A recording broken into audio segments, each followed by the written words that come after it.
Hello guys, good afternoon, welcome in the session. How you guys, कैसे हैं सब लोग? वॉइस क्लियर है मेरा? Voice, everything is fine at my and.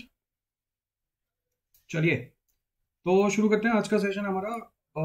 Part 3, innovation and entrepreneurship part 3। और ये session I think मेरा अभी तक का मतलब मुझे जो लग रहा है काफ़ी इंटरेस्टिंग सेशन है आज का। तो थ्योरी भी है लेकिन क्वेश्चंस भी हैं, तो करेंगे बढ़िया से। तो जितने भी लोग अटेंड कर रहे हैं, good afternoon, welcome. Hello Nisha, hello Subi, welcome. जो लोग रेगुलर हैं definitely they are going to get the advantage. तो let's start. Nisha, Surabhi, Sushmita, Kunal, Tanisha, welcome. I am good, I am good. चलो, तो एक बार जल्दी से नोटिफिकेशन पहले देख लेते हैं, फिर उसके बाद late late then will start.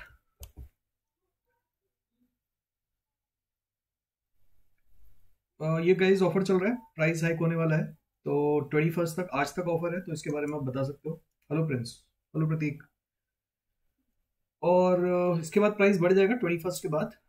तो 28 से प्राइस बढ़ने वाला है, तो जो भी आपके नोन है आप उनको बता सकते हो। कोड आपको पता है मेरा, Lokesh Agarwal is code. And उसके बाद प्राइस बढ़ के 30% का हाइक हो जाएगा लगभग, तो they can save. These are the results, you know. ये बैच शुरू हो रहा है कैट 23 के लिए। तो ये बता सकते हो, ये मेरा बैच शुरू हुआ था, लॉजिकल रीजनिंग कर रहे हैं इसमें। इसमें हम क्वांट कर रहे हैं। And these are the batches for C T, C MAT and G D P I. And these are the features for plus and iconic. तो these are the main notification. Important है कि fees बढ़ने वाला है, उसके बारे में बता दो। चलो, और जो मैंने टेस्ट सीरीज का लिंक भेजा है, अगर आपको टेस्ट सीरीज चाहिए सीमेट या एमएससीटी की, वो भी आप यूज कर सकते हो। Hello Neha, hello Prashant, welcome. I am good. चलिए फिर शुरू करते हैं। आज का सेशन हमारा थर्ड पार्ट है। जिन्होंने पहले दो पार्ट नहीं देखे हैं, लेकिन चेक द वीडियो। कितने टेस्ट हैं उसमें, और ये चेक कर लेना है उसका नोटिफिकेशन। उसके डिटेल्स नहीं पता, उसको चेक कर लेना डिटेल्स। लेकिन काफी कॉस्ट इफेक्टिव है, यू कैन टेक इट। हाँ जी, हाँ जी, कर सकते हो। कोई क्वांट थोड़ी ना है, ये कोई लिंक थोड़ी ना किसी टॉपिक से। Every topic is an individual topic, और ये सब थियोरिटिकल टॉपिक है थोड़े से। तो इसमें कोई लिंक नहीं है कोई पहले से। कर सकते हो आराम से, कोई दिक्कत नहीं। तो this is the part 3। Telegram पे जो लोग नहीं है, लेकिन join it. My name is Lokesh Agarwal, you know that. ये डिटेल्स आ गई हैं, अभी इसका नोटिफिकेशन नहीं आया। फॉर्म भरने की डेट, हाँ जी, हाँ जी, फर्स्ट टू पार्ट यूट्यूब पे ही है। इसकी लास्ट डेट 6 मार्च है। मैं हर रोज बता रहा हूँ ये बात, ताकि जो लोग अभी भी फॉर्म जिन्होंने नहीं भरा है वो फॉर्म भर दो। अभी तक किसी ने भरा है फॉर्म? तुम में से किसी ने अभी तक फॉर्म भरा है सीमेट का? नहीं भरा है?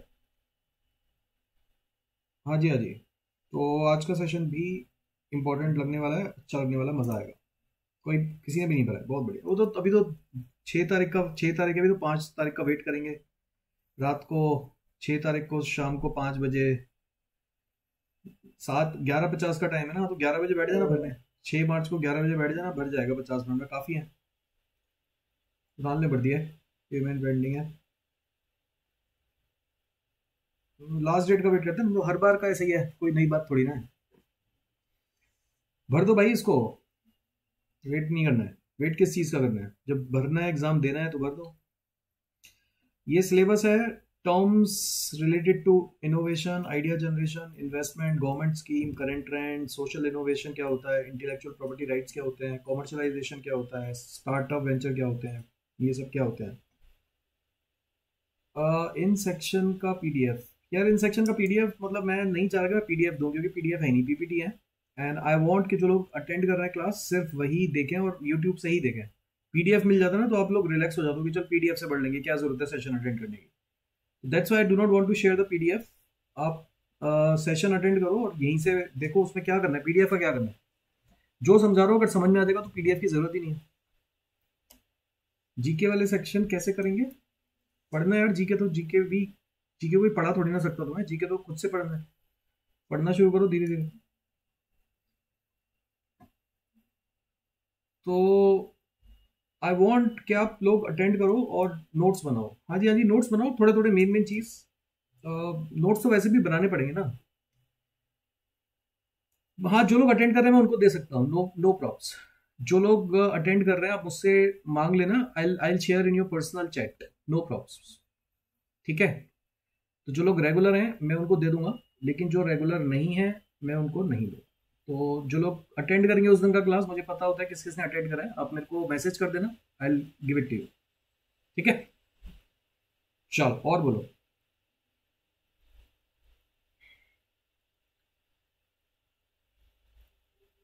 चलिए तो शुरू करते हैं सेशन। पहला क्वेश्चन आ रहा है आपके सामने। आज हम क्वेश्चन करेंगे, फिर उसके साथ साथ जो टर्म आएंगे उनको देखते जाएंगे, उनका लिंक क्या है, कैसे कैसे उसको पढ़ना है। विच of the following is not one of the four stages of innovation life cycle? हाँ जी हाँ जी, इनोवेशन लाइफ साइकिल क्या होती है पता है किसी को? What is that innovation life cycle? उसके स्टेजेस होते हैं 4, उनमें से कौन सा स्टेज नहीं है इनोवेशन लाइफ साइकिल का, जो मैंने ऑप्शन दिया?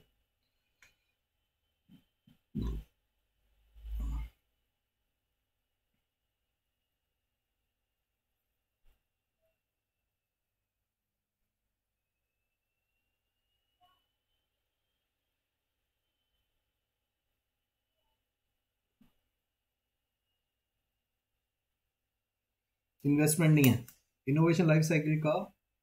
ऑप्शन दे रहा हूँ ए। ओके, काफी लोग बोल रहे हैं ए, इन्वेस्टमेंट ए। पता है कौन सी स्टेजेस होती हैं? Do you know what are the 4 stages of innovation life cycle? Anyone? What are the 4 stages?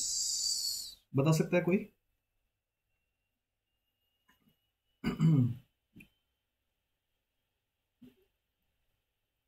चलो मैं बताता हूँ।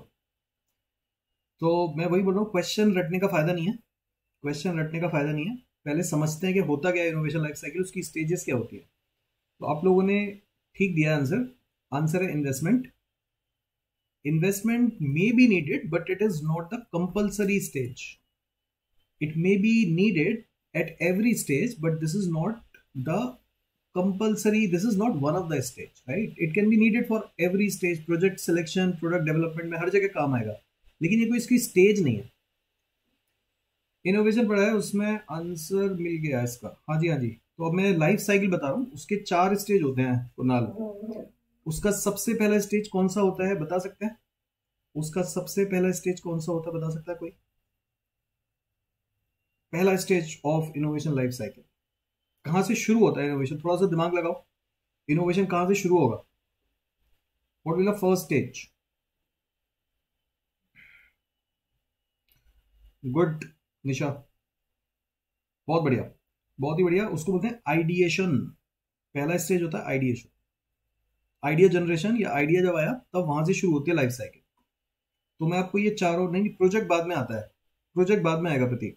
पहले सबसे पहले आइडिया आता है, इसको बोलते हैं आइडिएशन। मैं आपको पहले ये पढ़ा रहा हूं, फिर मैं आगे जाऊंगा। इनोवेशन लाइफ साइकिल होती है अकॉर्डिंग टू स्टडी बाय जेरुस्लिकी, देहोफ एंड बोर्डिया, इन्होंने दी थी life cycle. The innovation process can be broken down into 4 की स्टेजेस। तो ये आपको पता होना चाहिए। इनोवेशन लाइफ साइकिल किसने दी ये वाली प्रोसेस? देहोफ, बोर्डिया एंड जेरुस्लिकी। जेरुजेल्स्की, नाम भी इतना टफ है। तो पहला स्टेज होता है आइडिएशन। पहला स्टेज होता है ideation. This stage involves the generation of new ideas and the basic research and conception necessary to develop those ideas. तो पहला स्टेज होता है ideation. This stage involves the generation of new idea and the basic research. नहीं मतलब अब तुम्हें याद रहेगा ना यार, ये अगर तुमने एक बार पढ़ लिया तो थोड़ा तो लिंक कर पाओगे। अगर मान लो इस पे बेस्ड क्वेश्चन आ गया, वैसे मुश्किल है लेकिन आपको पता होना चाहिए, थोड़ा तो याद करने की जरूरत नहीं, कितना याद रखोगे। पर्पस यहाँ पे ना नाम का नहीं होता ज्यादातर। ये जीके नहीं है, मैंने जैसे उसने बोला था, ये थोड़ा ना नॉलेज बेस्ड है, तो ये थ्योरी बेस्ड है थोड़ा सा। तो नाम वाम नहीं पूछे जाते हैं, टर्म पता होनी चाहिए। This stage involves the generation of the new ideas and the basic research and conception necessary to develop those ideas. तो अब हमने आइडिया आ गया हमारे पास, वहां से शुरू होती है आपकी लाइफ साइकिल, पहली स्टेज। फिर क्या होगा इसके बाद? फिर क्या होगा सोचो। आइडिया आ गया, आइडिएशन हो गया, उसके बाद क्या होगा? थोड़ा सा दिमाग लगाओ। नेक्स्ट स्टेज क्या होगी? बेसिक रिसर्च हमने कर ली, कंसेप्शन हमने कर लिए, फिर डेवलप करना शुरू करेंगे। टीम क्रिएट करना, नहीं वो स्टेज नहीं है, वो तो हर एक किसी का पार्ट है ना। टीम क्रिएट करना is not one of the stage. Stage क्या होती है? आइडिया पे काम चालू हो चुका है, आइडिया आ चुका है, उसको बोलते हैं, उसका एक टर्म होता है, उसको बोलते हैं प्रोजेक्ट का सिलेक्शन करना। प्रोजेक्ट सिलेक्शन एक अगला स्टेज होता है। In this stage, a decision is made to invest in one or more of the ideas generated during the ideation stage. तो जो आइडिया आया है उस पर फिर काम शुरू हो जाता है, ठीक है। Based on factors such as market potential, idea तो बहुत सारे आ सकते हैं ना, आइडिया तो बहुत सारे आ सकते हैं, लेकिन उनमें से एक दो आइडिया पे काम शुरू हो जाता है। One or more of the ideas generated during the ideation stage, based on the factors such as market potential, market में जितना पोटेंशियल होगा उस पर ज्यादा काम होगा कि किसमें ज्यादा पोटेंशियल है। टेक्निकल फिजिबिलिटी है या नहीं प्रोडक्ट की, alignment with the companies overall strategy या फिर एम, जो भी आपका लॉन्ग टर्म गोल है, आपको जो अचीव करना है, जो आपने दिमाग में सोचा हुआ है कि मेरे को ये अचीव करना है, क्या उस पर ये प्रोडक्ट फिट बैठ रहा है, तो उसमें फिर प्रोजेक्ट का सिलेक्शन हो जाता है कि कौन सा प्रोजेक्ट सेलेक्ट करना है। तो आइडिया तो बहुत सारे हैं, किसी एक दो आइडिया पे काम शुरू हो जाता है, उसको बोलते हैं प्रोजेक्ट का सिलेक्शन। फिर प्रोजेक्ट का सिलेक्शन होने के बाद तीसरी जो स्टेज आती है वो कहलाती है प्रोडक्ट का डेवलपमेंट। तो हमने प्रोजेक्ट तो सिलेक्ट कर लिया कि ये प्रोजेक्ट है, इस पे काम करेंगे, फिर हो जाता है प्रोडक्ट का डेवलपमेंट शुरू। This stage involves building the product और services including testing, prototyping and refinement. The goal is to create a viable product that meets customer needs and can be manufactured at scale. तो सबसे पहले idea आया, फिर project select हुआ, उसके बाद product के डेवलपमेंट पे काम शुरू हो गया, ठीक है। अब जो आप बोल रहे हो टीम बनाना, वो सब यहीं पे शुरू हो जाएगा, है ना। वो तो हर एक पे चलता रहेगा, हर एक स्टेज पे चलता रहेगा। वो तो वो एक पर्टिकुलर स्टेज नहीं है टीम सेलेक्ट करना, टीम सेलेक्ट तो हर एक में होती रहेगी। इन्वेस्टमेंट कोई एक पर्टिकुलर स्टेज नहीं है। अगर प्रोडक्ट को डेवलप करना है तो ऑब्वियसली इन्वेस्टमेंट चाहिए, है ना। अगर मार्केट में उतारना है तो हर एक स्टेज पे इन्वेस्टमेंट चाहिए, नहीं चाहिए। तो इन्वेस्टमेंट तो हर एक किसी स्टेज का पार्ट है, और टीम सेलेक्ट करना तो हर एक किसी स्टेज का पार्ट है। तो वो कोई एक पर्टिकुलर स्टेज नहीं है। तो प्रोडक्ट का डेवलपमेंट होता है तीसरी stage. This stage involves building the product और services including testing, prototyping and refinement. The goal is to create a viable product that meets customer needs and can be manufactured at the scale. और final जो step होता है वो होता है commercialisation. Product develop हो गया, उसको मार्केट में उतारा जाता है। The final stage involves bringing the product और services to the market, adapting it to the customer demands and scaling up production and distribution to achieve widespread adoption। बिल्कुल सही। तो 4 स्टेज। अगर आपसे भी बोलेगा कि इनमें से कौन सी स्टेज नहीं है, तो पिछला क्वेश्चन देखते हैं। अब आपको पता चल चुके हैं, आइडिएशन है, प्रोजेक्ट सिलेक्शन है, प्रोडक्ट का डेवलपमेंट है और कॉमर्शियलाइजेशन है। तुम्हारा जो पिछला क्वेश्चन था, प्रोजेक्ट सिलेक्शन एक स्टेज है, प्रोडक्ट डेवलपमेंट स्टेज है, कॉमर्शियलाइजेशन स्टेज है, लेकिन इन्वेस्टमेंट उसकी कोई स्टेज नहीं। तो now you know the innovation life cycle की ऑल 4 स्टेजेस। तो इन्वेस्टमेंट की जगह आएगा आइडिएशन। तो आइडिएशन, फिर प्रोजेक्ट सिलेक्शन, फिर प्रोडक्ट डेवलपमेंट, फिर कॉमर्शियलाइजेशन, ये होती है 4 स्टेजेस। तो आपको अगर थ्योरी आती होगी तभी इस क्वेश्चन का आंसर आप कर पाओगे बड़ी आसानी से। क्लियर है? चलिए,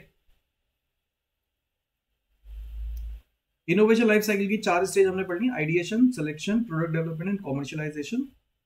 द डिसीजन टू इन्वेस्ट यहां पे भी हो रहा है, building the product, bringing the product, and these stages are not always linear and there may be some overlap और इटरेशन बिटवीन देम।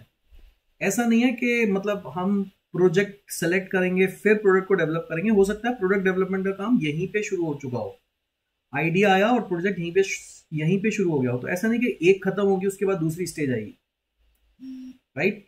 तो ये चलता रहेगा, ये मिक्स होते हैं, लीनियर नहीं है ये। This is not always linear and there may be some overlap और iteration between them. However, they provide a useful framework for understanding the process of innovation and the key milestone and that companies must achieve to bring new product or service to the market। तो ऐसा नहीं कि ये इसी order में flow होंगी, linear कोई approach होगी, लेकिन बेसिक फ्रेमवर्क है ये। तो बेसिक उन्होंने फ्रेमवर्क दे दिया है ताकि आइडिया हमें लग सके, ठीक है। इनोवेशन लाइफ साइकिल हमें पता चल गया। अगला क्वेश्चन देखते हैं।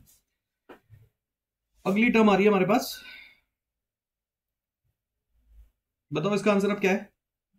Idea of new product is tested in potential consumer to determine consumer acceptance at which stage.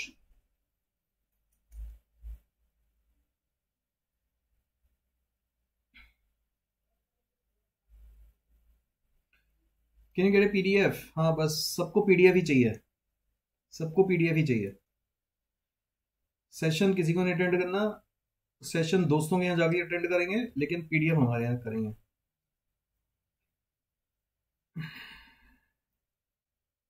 बिल्कुल सही, गुड आंसर। हम्म। प्रोडक्ट डेवलपमेंट में नहीं प्रतीक, प्रोडक्ट डेवलपमेंट में नहीं, प्रोडक्ट डेवलपमेंट से पहले, प्रोडक्ट डेवलपमेंट से पहले। प्रोडक्ट तो डेवलप तब करोगे ना जब आप टेस्ट मार्केट कर लोगे। उस प्रोडक्ट को डेवलप करने से पहले उसकी टेस्ट मार्केटिंग करी जाती है, वो प्रोडक्ट फिजिबल है या नहीं।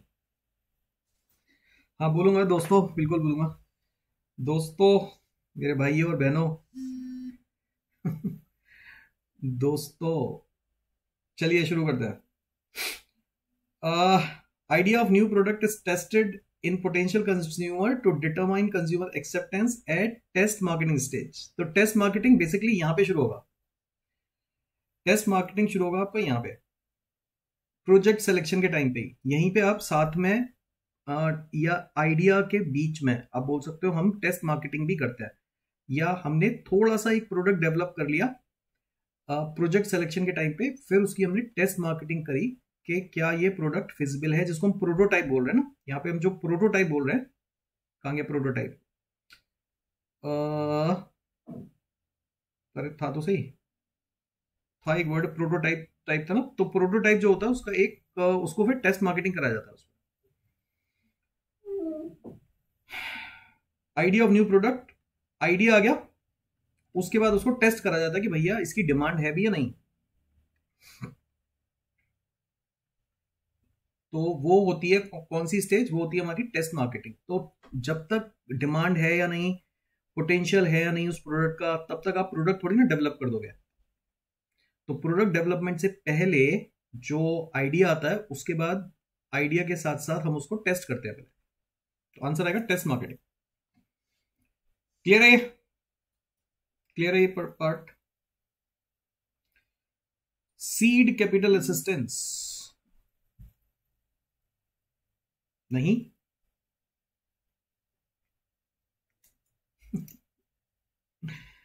अगला क्वेश्चन है सीड कैपिटल असिस्टेंस इज, क्या होता है इनमें से?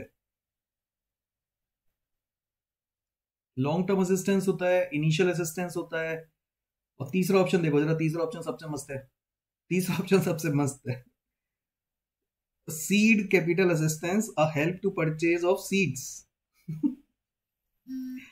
अ शॉर्ट टर्म असिस्टेंट असिस्टेंस।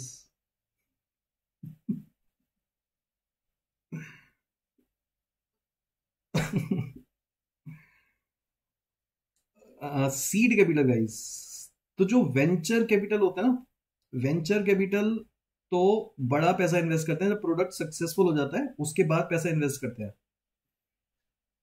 हाँ, तो सीड नाम से पता चल रहा है, सीड, सीड क्या है? Seed capital investment. सीड मतलब बीज। तो जब वो इनिशियल स्टेज पे होता है ना, तभी इन्वेस्टमेंट जो आता है सीड कैपिटल इन्वेस्टमेंट। नाम से ही पता चल रहा है seed capital investment is the initial investment. Initial stage पे जो इन्वेस्ट किया था उसको बोलते हैं सीड कैपिटल इन्वेस्टमेंट। नहीं मेरा नहीं है, मेरा नहीं है, पढ़ते हैं इसको एक बार। ये होती है seed capital investment. Seed capital assistance is a form of funding provided to startup or entrepreneur in the early stage of their business to help them get off the ground. It is typically used to finance the initial research and development phase of a business or to cover the cost associated with the market testing a new product or service। तो शुरू में जो बिल्कुल initial phase होता है, जब तक product अभी आपका कॉमर्शियलाइज होना शुरू नहीं हुआ है, उससे पहले जो इन्वेस्टमेंट किया जाता है उसको बोलते हैं सीड कैपिटल असिस्टेंस। क्लियर होना चाहिए बहुत। तो before commercialisation, before even product development, you can say, ये जो इन्वेस्टमेंट किया जाता है उसको बोलते हैं seed capital investment, before commercialisation. Right, चलो जी, एक और टर्म समझ में आ गई हमें। अगला देखते हैं।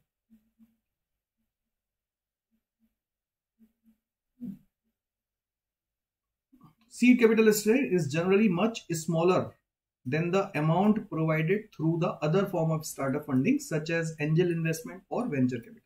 ये तो जब आएंगे ना, जब प्रोडक्ट शुरू हो जाएगा मार्केट में, प्रोडक्ट का डेवलप हो जाएगा, एंजल इन्वेस्टर तब आएंगे, वेंचर कैपिटल तब आएंगे जब उसकी कॉमर्शियलाइजेशन शुरू हो गई है। तो ये अलग अलग तरह के इन्वेस्टमेंट है। एक हो गया हमारा सीड कैपिटल, एक हो गया हमारा एंजल इन्वेस्टर, ये बिल्कुल शुरू वाले इन्वेस्टर होते हैं एंजल इन्वेस्टर। एक हो गए हमारे वेंचर कैपिटलिस्ट। तो इनकी स्टेजेस होगी डिफरेंट डिफरेंट। तो सीड कैपिटल बिल्कुल बिगनिंग में, एंजल इन्वेस्टर जब थोड़ा सा प्रोडक्ट डेवलप होने की स्टेज पे आ गया तब एंजल इन्वेस्टर आएंगे। बूटस्ट्रैपिंग और एंजल इन्वेस्टर आप यहीं पे बोल सकते हो। बूटस्ट्रैपिंग तो ये होता है कि आपने किसी से इन्वेस्टमेंट नहीं लिया, आपने एंजल इन्वेस्टर से भी नहीं लिया, वेंचर कैपिटल से भी इन्वेस्टमेंट नहीं लिया। बूटस्ट्रैपिंग यानी कि आप अपने पैसे को इस्तेमाल कर रहे हो। ये बताया था ना बूटस्ट्रैपिंग क्या होती है। तो आप या तो एंजल इन्वेस्टर से पैसा ले सकते हो, आप अपना पैसा लगा सकते हो। तो जब आप अपना पैसा लगाते हो उसको बूटस्ट्रैपिंग बोलते हैं, या पैसा ले रहे हो तो उसको एंजल इन्वेस्टिंग बोलते हैं। डिफरेंस क्या होता है सब में, ये देखो। इसको ये नहीं समझ में आ रहा, इतनी सारी टर्म पढ़ा दी है, फिर क्या फायदा हो ब्रिजेश? ये तो सारी टर्म पढ़ा दी है ना। डिफरेंस, एंजल इन्वेस्टमेंट नहीं पढ़ाई थी कल? Angel investment, venture capital, bootstrapping, ये सारी टर्म पढ़ा नहीं चुका मैं? फिर क्या फायदा पढ़ने का कि अगर अभी भी डिफरेंस नहीं समझ में आ रहा कि डिफरेंस क्या होता है। ये तो सारी टर्म पढ़ा चुके ना। The goal of the seed capital assistance is to help new business overcome the challenges associated with getting started and to provide them with the resources they need to develop and test their product or service. तो मतलब अभी उनको product develop करना है, वहीं पे उनको जो जरूरत पड़ेगी उसमें हम काम करते हैं। By providing early stage funding, seed capital assistance program help to support the growth of the innovative startup and contribute to overall health of the economy. इसमें गवर्नमेंट भी हेल्प करती है इकोनॉमी को हेल्प करने के लिए। जो ग्रांट्स वगैरह देती है उसमें गवर्नमेंट का भी काफी बड़ा रोल होता है, स्टेट गवर्नमेंट का, सेंट्रल गवर्नमेंट का। तो ये जो इनिशियल स्टेज पे आपका कोई हाथ पकड़ता है ना, उसको हम बोलते हैं सीड फंडिंग। तो जब तक आपका प्रोडक्ट डेवलप भी नहीं हुआ, लोन के फॉर्म में दे सकती है। आप लोगों ने आईडीबीआई वगैरह का नाम सुना होगा ना, आईडीबीआई, आईएफसीआई, ये सब उसी में काम करती है, सीड कैपिटल असिस्टेंस जो होता है। पढ़ेंगे इसके बारे में। Now next term आ गई guys, next term आ गई।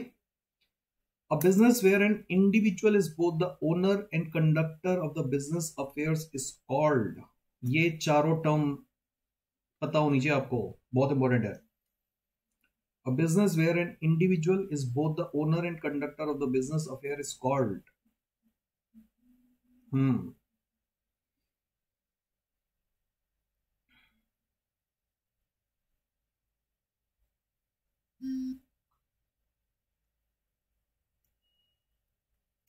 नाम से पता चल रहा है, नाम से पता चल रहा है ना। A business where an individual is both the owner and conductor of the business affair। तो वो ओनर भी है, इंडिविजुअल अकेला चला रहा है, वही ओनर है, वही कंडक्टर भी है बिजनेस का। That business is called sole proprietary firm. Sole मतलब अकेला बंदा, सोल, सोल वॉरियर। कॉमर्स वाले को, हाँ कॉमर्स मतलब ये तो नाम से ही पता चल रहा है यार। सोल अगर आपको नाम पता है, सोल मतलब अकेला बंदा, single person, single proprietary firm. जितने भी दुकानदार होते हैं, बिजनेसमैन होते हैं, शॉपकीपर होते हैं, वो सारे के सारे क्या है? वो सारे के सारे सोल ही तो है, अकेला चला रहे। बिजनेस के ओनर भी खुद ही हैं, कंडक्टर भी खुद ही हैं, सभी चला रहे हैं। पार्टनरशिप में public private fund, private limited, limited liability company, ये सब टर्म पता है आपको। लिमिटेड लाइबिलिटी क्या होती है, प्राइवेट लिमिटेड क्या होती है, पार्टनरशिप क्या होती है, ये सारी टर्म पता है।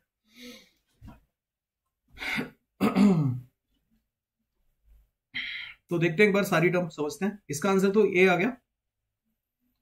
तो ये चार तरह की फर्म होती है गाइस, ये चार तरह की फर्म होती है, चार तरह के बिजनेस वेंचर होते हैं। एक होती है सोल प्रोप्राइटरशिप, एक होती है जनरल पार्टनरशिप, एक होती है लिमिटेड लाइबिलिटी कंपनी, एक होती है लिमिटेड लाइबिलिटी पार्टनरशिप, और फिर बहुत सारी हो जाती हैं private limited company, different different हो जाती हैं। ये सिर्फ चार है, और भी हो जाती हैं public private, public limited company. जब आप अपना शेयर इशू कर देते हो मार्केट में तो आप पब्लिक बन जाते हो। प्राइवेट जब तक आप पब्लिक में नहीं गए हो, सारा पैसा आपका ही लगा हुआ है, लेकिन इसमें एक दो लोग नहीं है। कई सारे लोग होते हैं, प्राइवेट लिमिटेड है ये आपकी कंपनी, शेयर होल्डर होते हैं, शेयर होल्डर नहीं मतलब बोर्ड ऑफ डायरेक्टर वगैरह होते हैं, डिसीजन लेते हैं। तो देख लेते हैं एक बार ये सारी क्या होते हैं, सोल प्रोप्राइटरशिप, जनरल पार्टनरशिप, क्या होती है सारी टर्म पढ़ लेते हैं। There are several type of business venture including sole proprietorship. As the name indicates, this is a type of business owned and operated by a single individual. The proprietor is personally responsible for all the debts and obligation of the business. मतलब वो खुद ही चला रहा है, उसके date जो है, profit जो है, वो उसका सब कुछ उसी का है। The proprietor is personally responsible for all the debt and obligation of the business. तो जो भी प्रॉफिट होगा, जो भी डेट होंगे, वो सब उसी को हैंडल करने हैं, कोई दूसरा बंदा नहीं है उसके साथ। अब पार्टनरशिप में क्या हो गया, पार्टनरशिप में 2-3 लोग मिलके आ गए, है ना, सोल में तो अकेला। पार्टनरशिप में क्या हो गया, पार्टनरशिप में 2-3 लोग आ गए। Partnership, this is a type of business owned and operated by 2 और मोर इंडिविजुअल। कम से कम 2 लोग होने चाहिए तभी पार्टनरशिप होगी। अकेला होगा तो सोल, 2 या 2 से ज्यादा होंगे तो हाँ तो partnership. Each partner is responsible for the debt and obligation of the business. तो यहाँ पे बढ़ जाएगा, प्रॉफिट भी बटेगा और जो डेट है वो भी बटेगा, डिवाइड हो जाएगा। लेकिन कम लोग होते हैं, जब किसी ऑर्गेनाइजेशन में 2 या 3 लोग ही उसके मालिक होते हैं तो उसको बोलते हैं partnership form. Partnership form, sole proprietorship, partnership और लिमिटेड लायबिलिटी कंपनी। अगला आता है limited liability company. Limited liability company का क्या होती है, लिमिटेड लायबिलिटी कंपनी होती है एन एलएलसी जिसको कहते हैं, is a type of business structure that combine the liability production of A corporation with the tax benefit of A partnership. It is hybrid business entity that provide the owner, also called member, with limited liability protection, which means that their personal assets are protected from the company's debt or legal liabilities. अब यहां पे क्या था partnership में, partnership में तो ये था कि वो रेस्पॉन्सिबल थे डेट के लिए, ऑब्लिगेशन था उनका। यहां पे क्या होता है, यहाँ पे उनकी लिमिटेड लायबिलिटी होती है। तो इसमें उन्होंने 2 चीजों को मिक्स कर दिया, बेसिकली पार्टनरशिप को लिमिटेड लायबिलिटी के साथ मिक्स कर दिया। तो वो पार्टनरशिप है लेकिन उसमें वो खुद रिस्पॉन्सिबल नहीं है, उनकी personal assets are protected from the company debt और लीगल लायबिलिटीज। यहाँ पे वो खुद रिस्पॉन्सिबल नहीं है, लिमिटेड हो गई उनकी लायबिलिटी। नाम से पता चल रहा है, लिमिटेड लायबिलिटी कंपनी। तो limited liability company is a type of business structure that combine the liability production of A corporation with the tax benefit of A partnership. Partnership के टैक्स बेनिफिट मिल गए लेकिन उनकी लायबिलिटी लिमिटेड हो गई। It is a hybrid business entity that provide the owner with the limited liability protection, which means that their personal debts are protected from the company's debt or legal liabilities. तो यहाँ पे उन्होंने एक limit लगा दी, उनको नहीं लेना पड़ेगा सारा रिस्क। नहीं, रिस्क तो उनका है लेकिन डेट की मतलब पूरी लायबिलिटी उनकी नहीं है। उनकी जो असेट्स वगैरह है उसमें वो पूरा ये नहीं कि वही रेस्पॉन्सिबल हो गए। उन्होंने एक लिमिट लगा दी कि भैया हम इतने तक ही देंगे, इसका हमारा जो पर्सनल असेट और प्रोटेक्टेड पर्सनल असेट्स हैं उनसे हमें कोई मतलब नहीं। लिमिटेड लायबिलिटी है हमारी, पूरी लायबिलिटी नहीं है। यहाँ पे आपकी पूरी लायबिलिटी है, यहाँ पे आपकी लिमिटेड लायबिलिटी है, राइट। लेकिन इसमें ना एक और टर्म आती है जो थोड़ा डिफरेंशिएट करने में मुश्किल है। इसी में एक और टर्म आती है, जैसे उन्होंने पीछे देखा लिमिटेड लायबिलिटी, और एक और टर्म आती है लिमिटेड लायबिलिटी पार्टनरशिप। इसमें अंतर बता सकता है कोई मेरे को, इसमें अंतर समझ में आ रहा है आप लोगों को? एक और टर्म होती है लिमिटेड लायबिलिटी पार्टनरशिप। अब इसका अंतर समझते हैं। जो कंपनी होती है ना, जो कंपनी होती है वो बेसिकली हो गई एक लार्ज फर्म, कंपनी बन गई वो। और जो पार्टनरशिप होती है वो तो हमने पढ़ा अभी कि 2-3 लोगों से मिलकर बनती है। पार्टनरशिप तो 2-3 लोगों से ही मिलकर बनती है। तो है ये भी वही, जब आपकी लिमिटेड लायबिलिटी के साथ जब आपके पास नंबर ऑफ एम्प्लॉय ज्यादा हो जाए, या नंबर ऑफ जो शेयर होल्डर बोल सकते हो, नंबर ऑफ प्रमोटर बोल सकते हो, अगर वो ज्यादा हो जाए तो वो कंपनी बन जाएगी। और अगर 2-3 लोग ही हैं तो वो पार्टनरशिप रह जाएगी, लिमिटेड लायबिलिटी पार्टनरशिप। तो ये जो छोटी छोटी फर्म होती है ना, सीए होते हैं या आपके लॉयर हो गए, ये ना मिलके बना लेते हैं कंपनी, इनकी रिस्पॉन्सिबिलिटी इसमें लिमिटेड हो जाती है। In an LLP, each partner has limited liability for the action of the other partner, but is not personally responsible for the debt and obligation of the business. तो ये भी वही चीज है। LLP are often used by the professional service firms such as law firm, accounting firm, consultancy company, तो जो छोटी छोटी कंपनी है वो मिलकर एक पार्टनरशिप फर्म बना लेती है। तो पार्टनरशिप अलग हो गया और लिमिटेड लायबिलिटी पार्टनरशिप अलग हो गया। अंतर समझ में आ रहा है?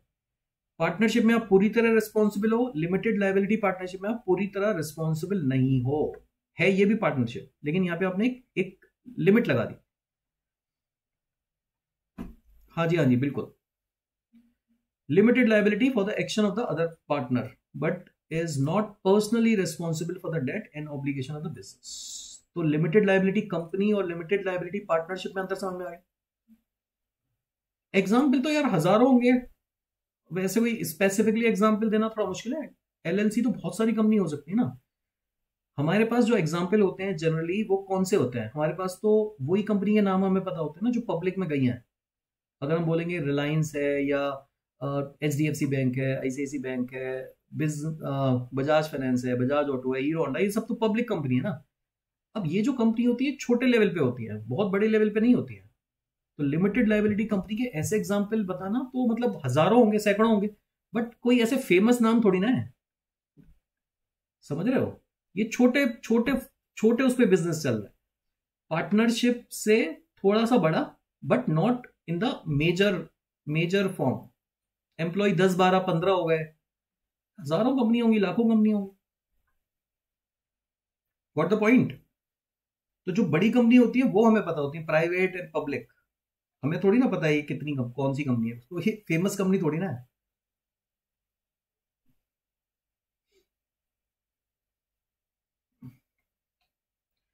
ओके, नेक्स्ट टर्म आ रही है गाइस। अच्छा, इससे पहले हमने ये देख ली ना सारी टर्म, ये सारी टर्म हमें समझ में आ गई चारों। General partnership, sole proprietorship, limited liability company है, लिमिटेड लायबिलिटी पार्टनरशिप। तो ये चारों जो मेन मेन है वो हमें समझ में आ गई। प्राइवेट और public. Private company, private limited जो होती है, जब तक वो पब्लिक में नहीं जा रही, अपने शेयर इशू नहीं कर रही, जब तक वो अपने शेयर इशू नहीं कर रही तब तक वो प्राइवेट लिमिटेड है।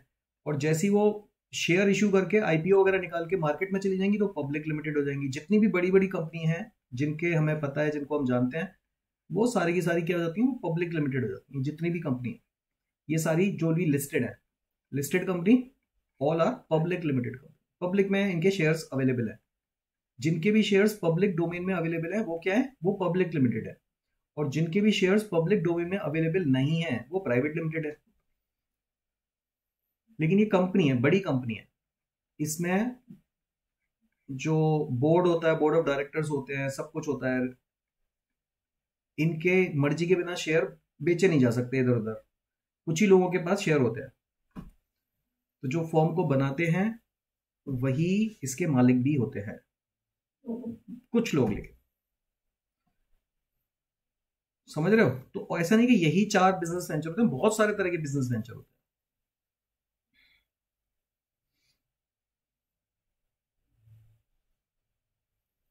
नाउ नेक्स्ट टर्म आती है गाइस, नेक्स्ट टर्म आती है कंपटीशन।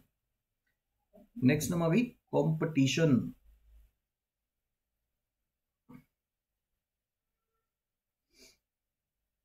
कौन बताएगा?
सी तुम थोड़ा सा गलत समझ रहे हो। सी जो तुम समझ रहे हो वो है मोनोपोली कंपटीशन। मोनोपोलिस्टिक अलग होता है, मोनोपोली अलग होता है। आप इसको मोनोपोली से रिलेट कर रहे हो। Monopoly is different, monopolistic is different.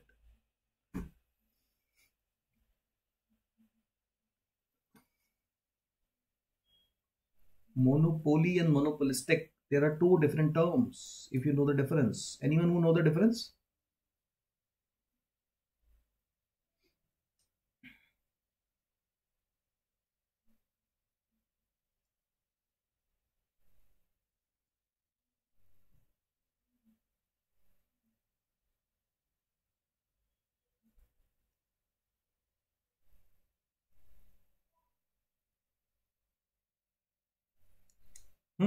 देखो, किसी को पता है कंपटीशन कितने तरह के होते हैं? किसी को पता है कंपटीशन कितने तरह के होते हैं? Business competition, anyone?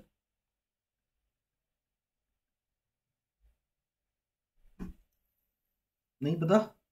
चलिए तो पहले एक बार सीख लेते हैं यही चीज, फिर इस क्वेश्चन को आंसर करेंगे। नहीं, तीन नहीं होते हैं, चार होते हैं। मेन चार होते हैं। टाइप ऑफ कंपटीशन होते हैं guys: perfect competition, monopolistic competition, oligopoly and monopoly. ये होते हैं चार। Monopoly single market capital like Reliance. Reliance is not anywhere monopoly, अब तो बहुत आ गई है। आईआरसीटीसी बोल सकते हो, आईआरसीटीसी इज मोनोपोली। रेलवे बोल सकते हो, आईआरसीटीसी भी ज्यादा बेटर बोल सकते हो। रेलवे, रेलवे की मोनोपोली कोई और है रेलवे के टक्कर में? रेलवे कोई और चलाता है क्या?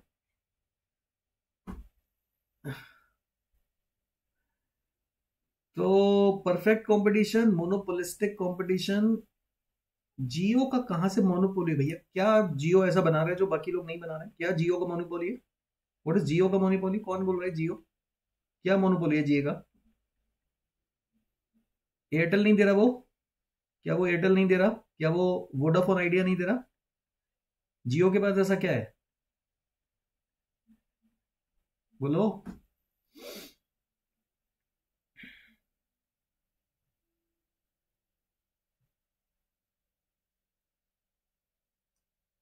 अकेला मोनोपोली का मतलब होता है सिंगल एंटिटी। यार तुम लोग समझ ही नहीं रहे हो। जो एग्जाम्पल दे रहे हो वो अलग मार्केट है। Jio, Airtel, UI is a oligopoly market. आपको पता होना चाहिए डिफरेंस इनमें क्या होता है। जब तक डिफरेंस ही नहीं पता होगा तब तक ऐसे तुक्के मारोगे। तो ये चार तरह के कंपटीशन होते हैं, देखते हैं क्या क्या होते हैं। परफेक्ट कंपटीशन क्या होता है? परफेक्ट कंपटीशन क्या होता है? परफेक्ट कंपटीशन होता है guys, it refers to the market in which there are many firms selling a certain homogeneous product. The prices is determined by the market forces of supply and demand. सब ठेले लगा के खड़े हुए हैं अपने, सब सेम प्रोडक्ट बेच रहे हैं। इसमें कोई अंतर है? संतरा ये भी बेच रही है, ये भी बेच रहा है, ये भी बेच रहा है, वाटरमेलन ये भी बेच रहा है, सेब ये भी बेच रहा है। तो जो भी मार्केट होता है जिसमें बहुत सारे सेलर होते हैं, दाल दाल बेच रहे हैं, साबुन बेच रहे हैं, जितने भी दूध बेच रहे हैं, वो सब सेम ही तो है। Same product, exact same product, कोई भी डिफरेंस नहीं होता उसमें। बस क्वालिटी का डिफरेंस हो सकता है, बट प्रोडक्ट तो सेम ही है। क्वालिटी में differ but product is exactly same, right? तो जब बहुत सारी फर्म होती है जिसमें कोई एंट्री बैरियर नहीं है, कोई भी आके अपना सामान बेच सकता है मार्केट में, कोई एंट्री बैरियर है नहीं, कोई भी आके अपना ठेला लगा सकता है, तो वो मार्केट जिसमें पूरा का पूरा कंपटीशन है, वो नॉर्मल सा सबसे ज्यादा जो मतलब इजीली अवेलेबल एग्जांपल हैं, या सबसे ज्यादा जो कंपटीशन आपको हर रोज देखने को मिलता है, वो है परफेक्ट कंपटीशन। हजारों लोग, हजारों रेस्टोरेंट खुले पड़े हैं, सेम छोले भटूरे बेच रहे हैं, बस लिमिट नहीं है इसमें। कोई लिमिट है रेस्टोरेंट की? नहीं। हजारों, लाखों, करोड़ों लोग खा रहे हैं सेम चीज, बस क्वालिटी में थोड़ा थोड़ा डिफरेंट है, सिमिलर प्रोडक्ट, सेम प्रोडक्ट। तो उस मार्केट को बोलते हैं परफेक्ट कंपटीशन।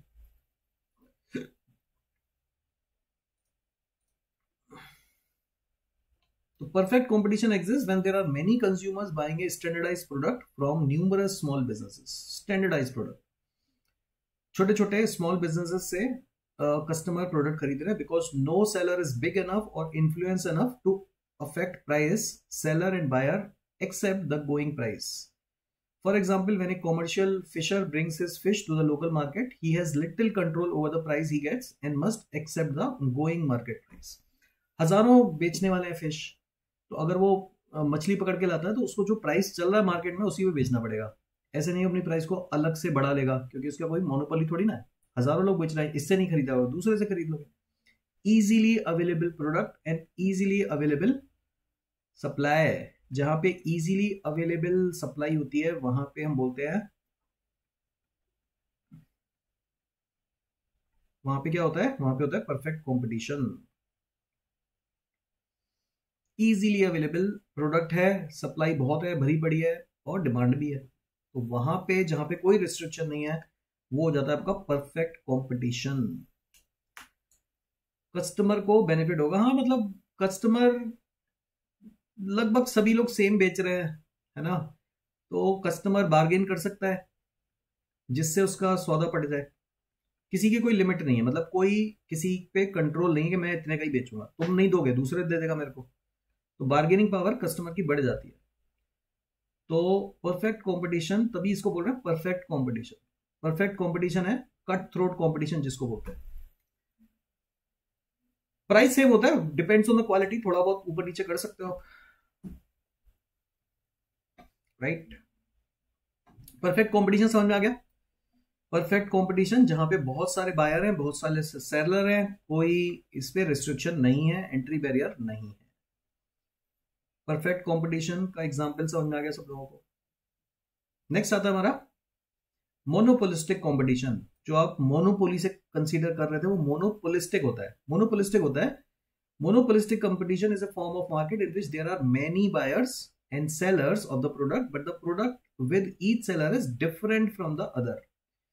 तो पेप्सी भी है, कोक भी है, ऑलमोस्ट सिमिलर प्रोडक्ट है, almost similar, not the exact same. Can you say the exact same product? नहीं, they are similar, taste will be different. वहां पे क्या था, वहां पे एग्जैक्ट सेम प्रोडक्ट होता है। संतरा है, अब संतरे का थोड़ी ना टेस्ट बदलेगा यार, है ना, एग्जैक्ट सेम प्रोडक्ट है। लेकिन यहां पे एग्जैक्ट सेम नहीं होगा। जूस बेचने वाले हजारों हैं लेकिन एग्जैक्ट सेम तो नहीं है ना। माजा है और इसके कंपटीशन में एस से जो भी नाम है, क्या है मैं बोल रहा हूं, बहुत सारे, मतलब हजारों निकल पड़े अब तो बहुत सारी कंपनी होती हैं लेकिन सिमिलर प्रोडक्ट बेचती हैं और कस्टमर भी बहुत सारे होते हैं, ठीक है। तो monopolistic competition is a form of market in which there are many buyers and sellers of the product, but the product with each seller is different from the other. Slice, हाँ Slice, Maaza है, Slice है, और ऐसे अब तो पता नहीं कितने प्रोडक्ट आ गए यार, अब तो पता नहीं कितने ही प्रोडक्ट आते हैं, बिल्कुल, तो इनका कोई लिमिट नहीं है। तो मोनोपोलिस्टिक और परफेक्ट कंपटीशन में अंतर क्या हुआ? मोनोपोलिस्टिक और परफेक्ट कंपटीशन में तो ये हुआ कि भैया इजीली अवेलेबल प्रोडक्ट है ना, बहुत सारे हजारों लाखों हैं, इसमें थोड़े रिस्ट्रिक्टेड होंगे, उतने ज्यादा नहीं होंगे, कम होंगे, लेकिन प्रोडक्ट सेम नहीं है, प्रोडक्ट थोड़ा सिमिलर है बट सेम नहीं है।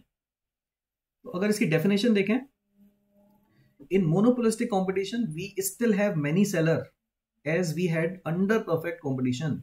Now, however, they don't sell identical product. They don't sell identical product. उसमें exact similar same था, इसमें identical नहीं है, अलग अलग है। Instead, they sell differentiated products, product that differ somewhat or are perceived to different.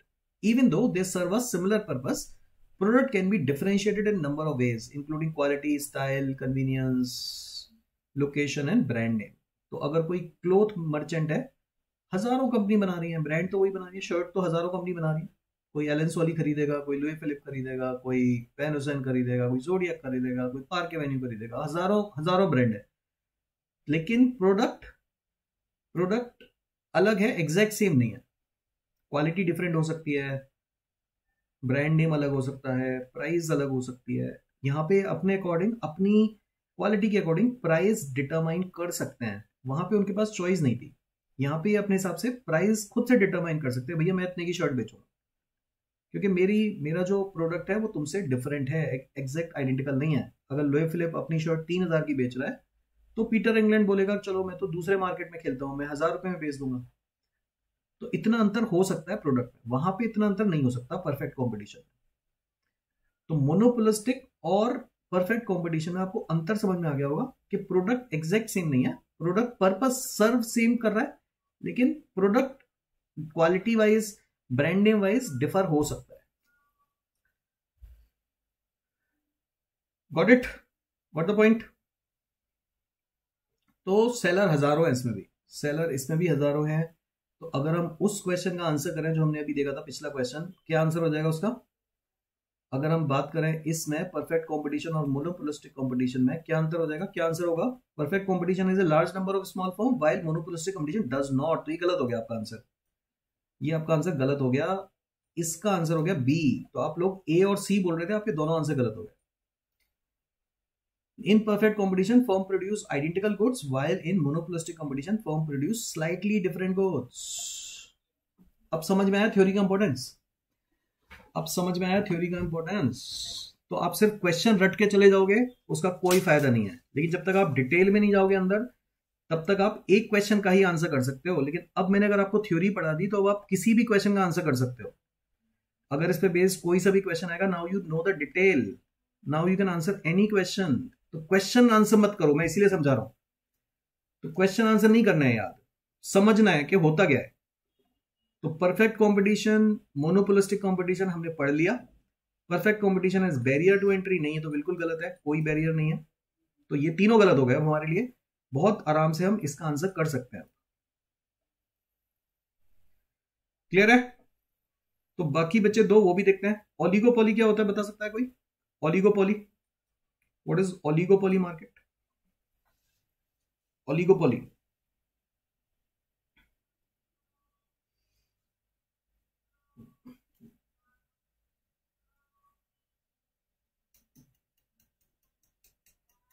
Anyone?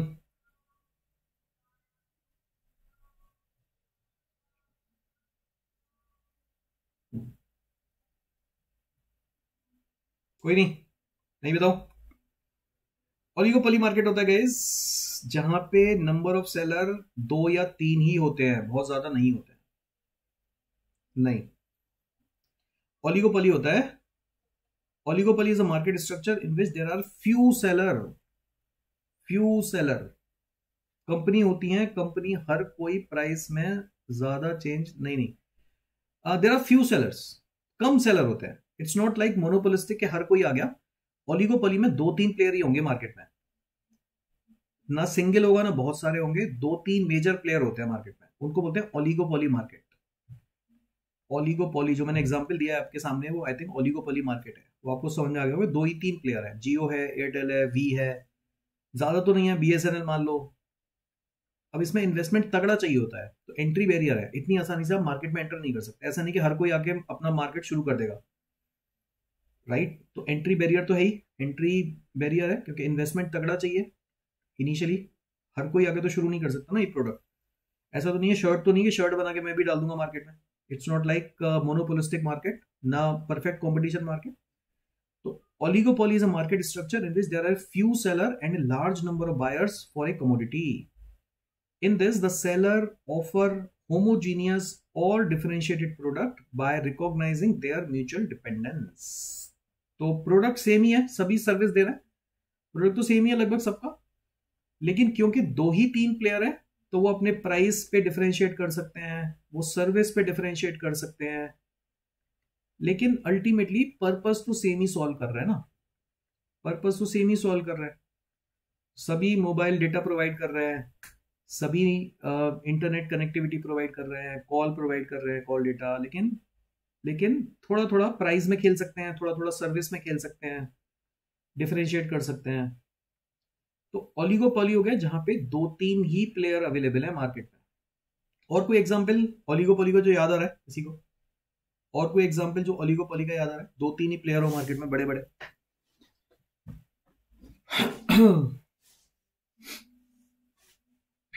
है कोई और एग्जांपल? बड़े बड़े की बात हो रही है।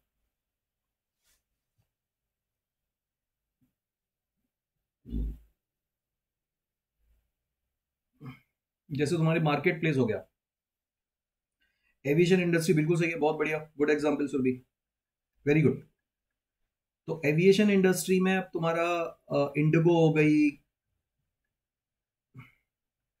एयर इंडिया हो गई, तो ये स्पाइस जेट हो गई, तो यहाँ पे ना ऐसा थोड़ी ना कि कोई भी आके अपना एविएशन शुरू कर देगा। HP, डेल, एप्पल, अब तो खैर उसमें तो खैर बहुत आ गए। मैं देखो उसको समझो कि इन्वेस्टमेंट तगड़ा चाहिए, इन्वेस्टमेंट बहुत तगड़ा चाहिए। लैपटॉप के मार्केट में तो अब लोकल ही इतने हैं, लोकल प्लेयर ही इतने लैपटॉप बनाने वाले।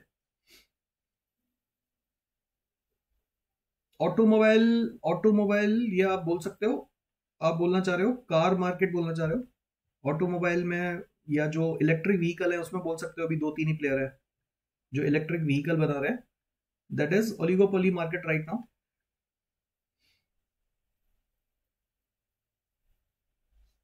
इंश्योरेंस अगेन बोल सकते हो, अब तो खैर उसमें भी बहुत सारे प्लेयर आते जा रहे हैं। मतलब मैं ये बोल रहा हूं कि किसी मार्केट में नया प्लेयर का आना बहुत मुश्किल हो। चाइना क्यों नहीं आते? अच्छा, जिंगपिंग आ गए हमें इनवाइट करने। बिल्कुल आएंगे यार, बिल्कुल आएंगे, वीजा लगवा हुआ आते हैं चाइना तुमसे मिलने। जीपे, पेटीएम, भारत पे, उसमें भी देखो बहुत सारे निकल आए ना। भारत पे ने जब अपना बिजनेस शुरू किया, क्या उसको बहुत मुश्किल आई क्या बिजनेस शुरू करने में? जब जब भारत पे आई तो क्या उसको बहुत मुश्किल आई मार्केट में एंटर करने में? नहीं आई ना, वो तो एंट्री हो गई। मैं क्या बोल रहा हूं आप समझ नहीं रहे हो। एंट्री बैरियर होना चाहिए मार्केट में, इतनी आसानी से प्रोडक्ट ना आ पाए, इतनी आसानी से ना आए, समझ रहे हो? तो वो मोनोपोलिस्टिक हो जाएगा, वाला जो मार्केट हो जाएगा वो कैसा हो जाएगा, वो मोनोपोलिस्टिक टाइप हो जाएगा।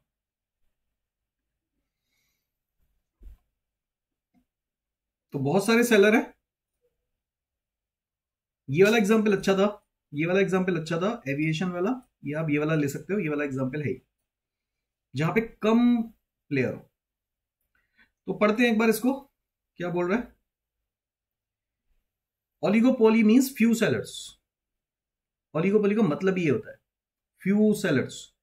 इन an oligopolistic market each seller supplies a large portion of all the product sold in the market place. तो दो तीन ही प्लेयर होंगे जो पूरा मार्केट कैप्चर करके रखेंगे, उनके अलावा कोई प्लेयर हो ही नहीं सकता, ना ही एंट्री कर सकता है, ना ही हो सकता है।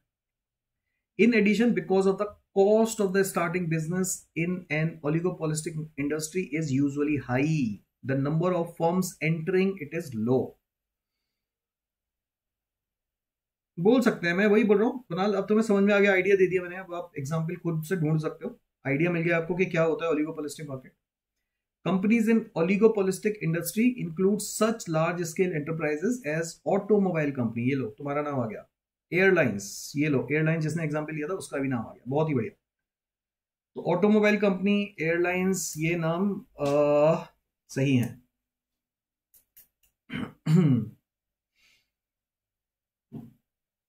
नेल्को, टाटा मेटल, हाँ बिल्कुल बिल्कुल सोच सकते हो ब्रिजेश। तो इन्वेस्टमेंट तगड़ा चाहिए, बेसिकली इन्वेस्टमेंट तगड़ा चाहिए और कम प्लेयर होंगे, बस ये दो फीचर है। तीन चार प्लेयर होने चाहिए और एंट्री बैरियर होना चाहिए।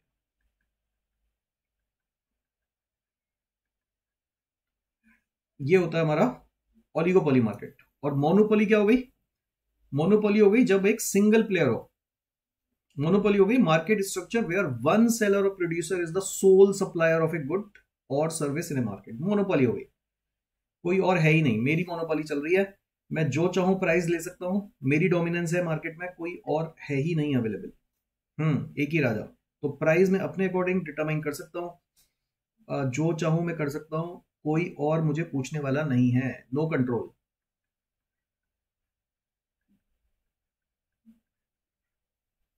राइट, तो जो से मैंने एग्जांपल दिया था रेलवेज, रेलवेज पे कोई कंट्रोल है क्या? जब मर्जी तब प्राइस बढ़ा सकते हैं। आप जाओगे ना फिर भी, अगर उस समय जो वैक्सीन आई थी कोरोना की, दो तीन ही लोग थे जो कोरोना की वैक्सीन आई थी, वो दो तीन ही लोग थे ना उस समय। तो बल्कि शुरू में तो एक ही था जिसने वैक्सीन निकाली थी इंडिया में, समझ रहे हो? तो उस समय तो उसकी मोनोपोली चल रही थी ना, उसका बिजनेस मालूम है कहां से कहां पहुंच गया। उसका बिजनेस देखना, सिर्फ इसी की वजह से एक वैक्सीन निकाल के जो सीरम इंस्टीट्यूट है पुणे में, उसने क्या फैक्ट्री बना ली अपनी। एक फैक्ट्री थी, अब उसने तीन चार फैक्ट्री बना ली अपनी। उस समय उसकी मोनोपोली चल रही थी भैया मार्केट में। उसके बाद तो फिर भारत इंडस्ट्री वाला जो था वो भी आ गया, भारत बायोटेक करके कुछ जो था वो भी आ गया। लेकिन जिस समय जो चीज पहली निकाली उस समय उसकी मोनोपोली थी, आधार पूना वाला, हाँ जी। उसके बाद भारत बायोटेक आ गया था। समझ रहे हो? एग्जाम्पल समझ में आ गया आप लोगों को? एग्जाम्पल समझ में आ गया ना? मोनोपोली क्या होती है? जहां पे आपका सोल प्रोपराइटर है, भैया मैं हूं। नेचुरल गैस जिस समय आई थी, जैसे आईजीएल लेके आई थी, अब तो खैर एमजीएल भी आ गई है, दो तीन और आ गई हैं अब तो। लेकिन जिस समय आईजीएल आई थी उसकी मोनोपोली थी। माइक्रोसॉफ्ट, बिल्कुल जिस समय माइक्रोसॉफ्ट था, विंडोज अभी भी खैर है माइक्रोसॉफ्ट, तो माइक्रोसॉफ्ट अभी भी आप बोल सकते हो माइक्रोसॉफ्ट विंडोज, और कोई नहीं निकाल रहा, माइक्रोसॉफ्ट की मोनोपोली है, बिल्कुल बोल सकते हो। बड़ी एग्जाम्पल है, एग्जाम्पल इसमें भी होगा शायद। A monopoly is a market structure where a single firm controls the entire market for a particular product or service. In a monopoly, the company has a significant amount of market power and can set price higher than in a competitive market. This is because there are no close substitutes for the product and consumer have no other option but to buy from the single company. तो जैसे हमने उसका example लिया था railway का, या जो हमने वैक्सीन का एग्जाम्पल लिया, जो हमने आईजीएल का एग्जाम्पल लिया, ये सारे मोनोपोली मार्केट है, आपके पास कोई चॉइस ही नहीं है, there is no other choice. Microsoft का जो एग्जाम्पल लिया, Microsoft is a monopoly. Monopolies are generally considered to be negative for consumer. Consumer के लिए तो नेगेटिव है ना, कि भैया जो चाहेगा वो ले लेगा हमसे पैसे, as they can lead to higher prices and reduce choice. But however some argue that monopolies can be beneficial in certain cases, such as natural monopolies, where it is more efficient to have a single company providing the service. Natural monopoly मतलब वही, जैसे gas का हो गया, कोयले का हो गया, कोल इंडिया है, अब कोयला पूरा यही निकाल रही है मेजरली, है ना। और रेलवे हो गई जो हमने अभी एग्जांपल दिया था। तो ये वाली जो मोनोपोली होती है कुछ हद तक अच्छी भी होती है, क्योंकि जब यहाँ पे प्राइवेट प्लेयर आ जाएंगे तो हो सकता है वो गड़बड़ी करना शुरू कर दे। वेपन्स मेकिंग हो गई, बिल्कुल सही, वेपन मेकिंग हो गई, तो उसमें कुछ कुछ होती है जो अच्छा भी होता है, तो डिपेंड्स। तो मोनोपोली कंज्यूमर के लिए to the some extent can be negative, but on the other hand जो नेचुरल रिसोर्सेज होते हैं उसमें ये कारगर भी रहती है। क्लियर है? चारों टर्म में डिफरेंशिएट कर पाएंगे सारे लोग? परफेक्ट कॉम्पिटिशन, मोनोपोलिस्टिक, मोनोपोलियन, ओलिगोपोली। आई एम श्योर इसमें भी डिफरेंस अब आराम से आप समझ पाओगे। कोई भी क्वेश्चन आ जाए इस पे बेस्ड, आराम से आंसर कर पाएंगे आप। तो देखते हैं क्वेश्चन क्या पूछ रहा है। ये वाला बताओ आंसर क्या है, इसका आंसर बताओ। Which of the following market type is all the firm selling products so identical that a buyer do not care from which firm they buy. So identical कौन सा है? बहुत इजी हो गया।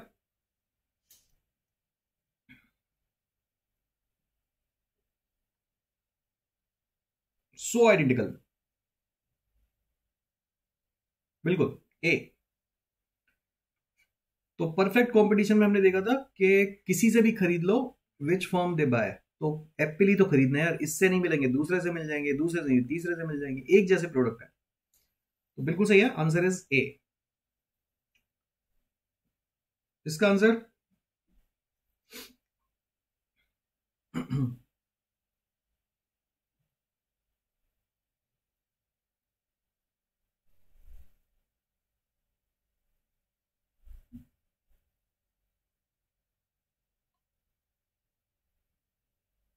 नहीं, ये पीवाई क्यों नहीं है, मैंने लिए हैं, मैंने सेलेक्ट किया इस पे बेस्ड, ये पीवाई क्यों नहीं है, लेकिन कुछ भी आ सकता है, बहुत अच्छे क्वेश्चन है, बिल्कुल relevant.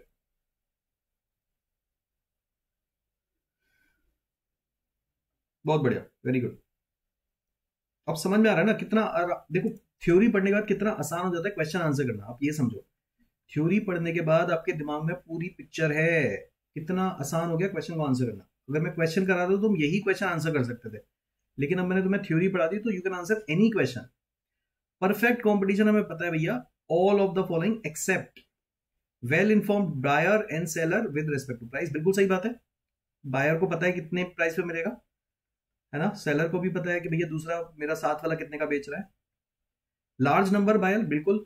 No restriction on entry, इसमें भी पता है हमें कि एंट्री एग्जिट पे कोई बैरियर नहीं है, आराम से आ सकता है कोई भी बेचने है। लेकिन क्या उसमें एडवर्टीजमेंट होता है? नहीं। एडवर्टीजमेंट कौन करेगा? संतरे वाला थोड़ी ना एडवर्टीजमेंट करेगा कि मुझसे ले लो। तो आंसर आ गया डी। आंसर आ गया डी, बिल्कुल। इसका क्या होगा आंसर?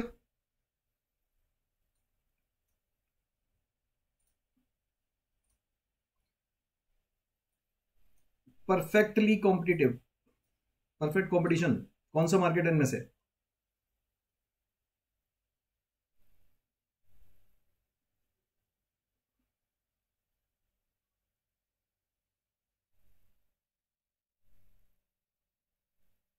नहीं नहीं, गलत हो गया।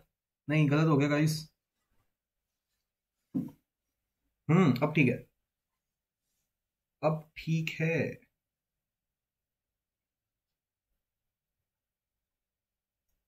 Athletic shoes will be monopolistic ना यार। That will be monopolistic. क्या कर रहे हो? क्या ये आइडेंटिकल है सबके athletic shoes? Is it exact identical? No ना। ये तो गलत हो गया ना आंसर। क्या ये एग्जैक्टली आइडेंटिकल है क्या एथलेटिक शूज? किसी के भी ले लो, एडिडास के लोगे, नाइकी के लोगे, बिल्कुल सेम है क्या? नहीं ना। बट फार्मिंग, जिस तरह का बनाना एक फार्म में प्रोड्यूस हो रहा है उसी तरह का बनाना दूसरे फार्म में प्रोड्यूस होगा ना। गो लौकी यहां से निकल रही है, वही लौकी दूसरे फार्म से भी निकलेगी। जो सब्जी खाते हो वो आइडेंटिकल ही होती है, अलग अलग होती है। ऐसा थोड़ी ना कि आज भिंडी अलग आ गई तो कल अलग आएंगी। Are you getting it? ये है मोनोपोलिस्टिक। तो athletic shoes is not exact identical. Exact identical होगा तब माना जाएगा परफेक्टली कॉम्पिटिटिव मार्केट। आया समझ में? अभी तो एग्जाम्पल दिया यार, क्या कर रहे हो? अभी तो एग्जाम्पल दिया था कि संतरा अगर खरीदना है तो एक जैसे ही होगा। तो एग्जाम्पल तो वही वाले लोगे ना जो एग्जैक्ट फार्मिंग से ही रिलेटेड है। ब्रांड की बात आ गई, हाँ जी बिल्कुल अलग अलग हो गई थी, तो यही तो मैं बोल रहा हूँ, मोनोपोलिस्टिक हो गई। ये एग्जैक्ट आइडेंटिकल नहीं है। एथलेटिक शूज ब्रांड भी हैं, लोकल भी हैं, एग्जैक्ट सेम थोड़ी ना है। सिमिलर है, पर्पस सेम सॉल्व कर रहे हैं, बट एग्जैक्ट क्वालिटी का फील, टच का फील तो अलग है ना। ये वाला बताओ।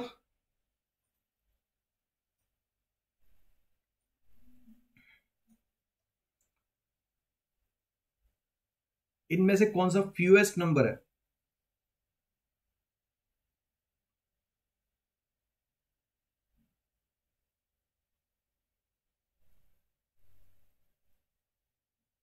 बिल्कुल मोनोपोली। इसमें सोचना क्या है, मोनोपोली में तो एक ही है ना, fewest. Fewest number of forms मतलब मोनोपोली अकेला बंदा है मोनोपोली में तो। डी कौन बोल रहा है आंसर? अरे भैया मोनोपोली में फ्यूएस्ट होंगी ना। इनमें से सबसे कम फर्म किसमें होंगी? प्रशांत, प्रतीक, प्रतीक एंड कुणाल, क्या कर रहे हो तुम लोग? मोनोपोली में एक ही फर्म होगी ना यार। फ्यूएस्ट, इसमें तो फिर भी तीन चार होंगी। ये वाला बताओ।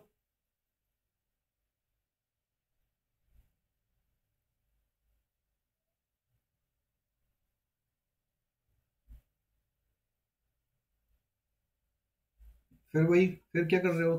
दोनों गलत है आंसर, दोनों गलत हैं। क्या ही कर रहे हो प्रतीक? ऐसी आंसर देना है क्या? अनस ने तो क्लास ही नहीं करी, बीच में आओगे तो यही होगा।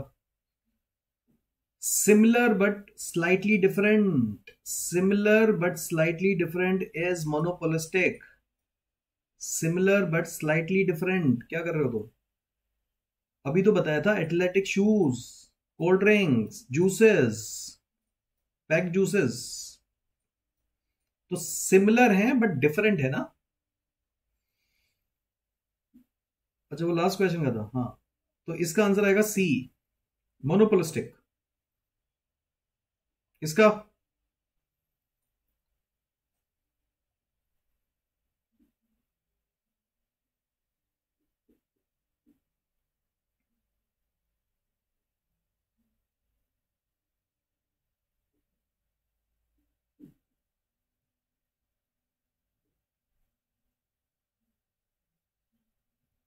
किसका आएगा? D, oligopoly. बिल्कुल सही है। फ्यू होंगी, 3-4 होंगी, 3-4 कंपनी होंगी, उसको बोलते हैं ओलिगोपोली। फ्यू कॉम्पिटिंग फर्म्स, तो आंसर आएगा डी, ओलिगोपोली। क्लियर है ये सारे? क्लियर है ना सारे? ये वाला बताओ। प्राइस टेकिंग फर्म,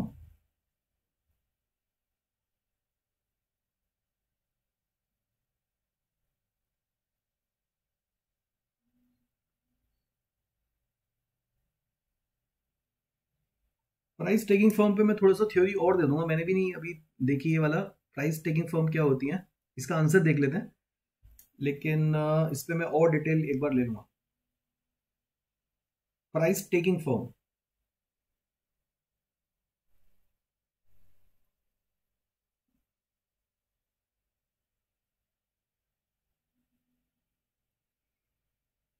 क्या लग रहा है? मैं इस पे पढ़ूंगा थोड़ा सा, इस पे ना डिटेल ले लेंगे, इस पे मैंने भी नहीं पढ़ा इसके बारे में। प्राइस टेकिंग फर्म मैंने भी नहीं पढ़ा। आंसर है इसका वैसे बी, इसका आंसर है B. It is enable to influence the price of the product that it sells, मतलब ये हो गया परफेक्ट कॉम्पिटिशन टाइप, ये हो गया perfect competition type.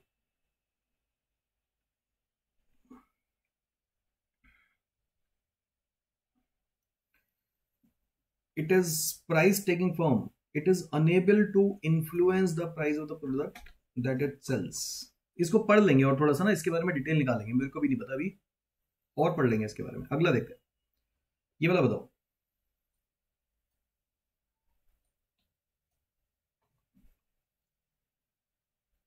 Which of the following is a barrier to entry in the market?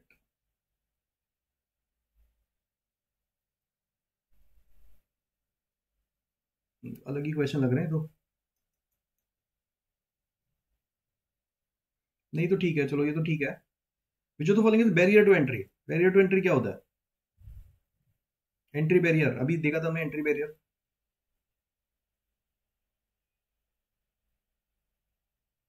ये ठीक है।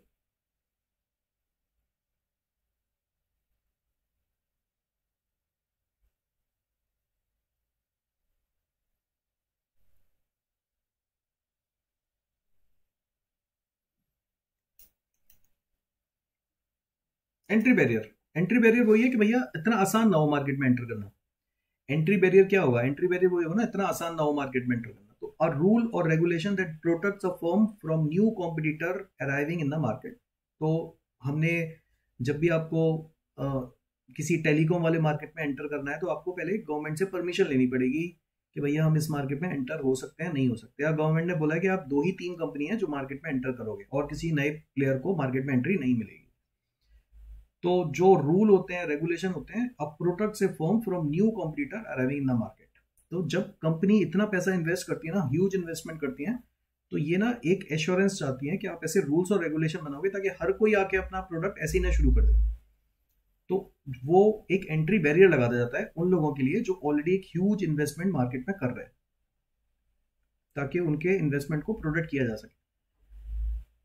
तो रूल और regulation that protect a firm from new competitor arriving in the market is called, हाँ, oligopoly बोल सकते हो। Oligopoly सही एग्जाम्पल है। ओलिगोपॉली जो मार्केट होता है उसमें एंट्री करना मुश्किल होता है। ओलिगोपॉली जो मार्केट होता है, रूल और regulation that protects a firm from new competitor arriving in the market. सही है बिल्कुल, आंसर इज बी। इसका बताओ। Natural monopoly in the market.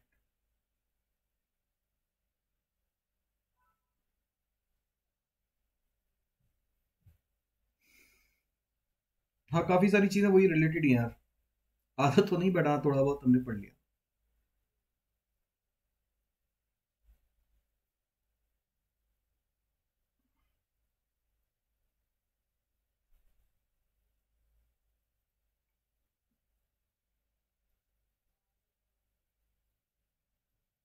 नाम से ही पता चल रहा है, देखो नाम से पता चल रहा है, बहुत आसानी से आप कर सकते हो क्वेश्चन आंसर।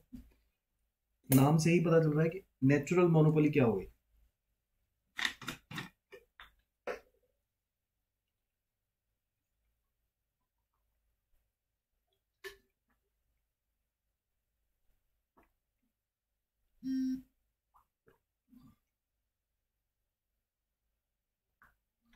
आंसर ठीक है, आंसर है डी। आंसर है डी है।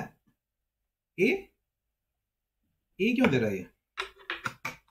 अ टेक्नोलॉजी दैट हर, नहीं नहीं गलत है, आंसर सही कर लो, इसका आंसर डी है। दो तीन फर्म तो होती नहीं है। आंसर ठीक कर लो, इसका आंसर है D, no doubt about it. तो दो तीन फर्म तो है ही नहीं। A technology that help a firm to produce a lower average cost, no, than two और more firms. A requirement for government license before a firm can sell the product or service, monopoly नहीं होगी ना वो। Government का licence भले ही required है, but वो natural monopoly नहीं आएगी। नेचुरल मोनोपोली कब आएगी? जब हम सिंगल है, हमें एक्सक्लूसिव राइट दिया जाए। Any exclusive right granted to a firm for supplying a product और सर्विस, तभी मोनोपोली आएगी मार्केट में। एक्सक्लूसिव दे दे हमें कि भैया हम ही हैं पूरे, जो भी है। मोनोपोली, और कोई प्रोड्यूस नहीं करेगा, हम ही करेंगे जो भी करेंगे। तो अगर आपको एक्सक्लूसिव राइट मिल गया तभी आपकी मोनोपोली बनेगी। तो answer is D, not a. ये वाला बताओ, इसमें कुछ और टर्म आ गई है, ये टर्म भी सिखा देता हूं मैं।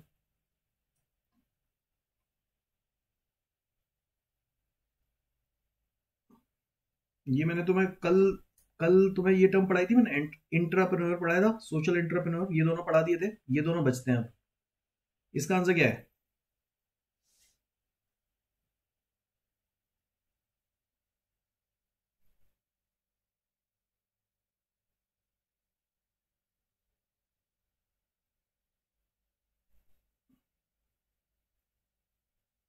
बताओ इसका आंसर। नहीं, कॉर्पोरेट मैनेजर, कल बताया तो था।